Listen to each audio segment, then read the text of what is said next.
পৰ্বতঝোৰাৰ সৃষ্টিঝোৰাত এখন জৰাজীৰ্ণ বাঁহৰ সাঁকোৰে জীয়াটো ভোগাইছে স্থানীয় ৰাইজক।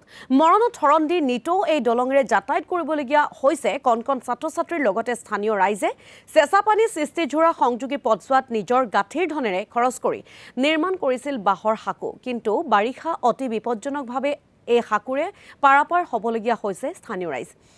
এখন স্থায়ী দলং নিৰ্মাণৰ বাবে কাটৰ আহ্বান জনাইছে স্থানীয় ৰাইজে।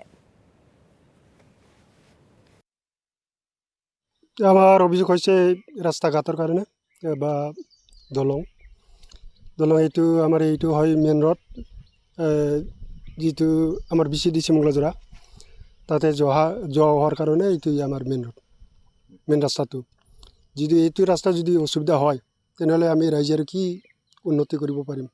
আৰু আমাৰ এই ৰাস্তা দি আমাৰ LP স্কুলৰ টিচাৰ আছে বা শিক্ষক আছে, এইটো দিয়ে অহা যোৱা কৰে।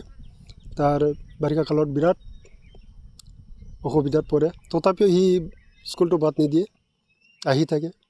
আমি ৰাইজে বছৰে বাঁহৰ দলং বনাই, এইটো বেছি দিন নাযায়, 6 মাহ অতিৰিক্ত যাব, তাৰপাছতে আৰু বনাব লগা হয়।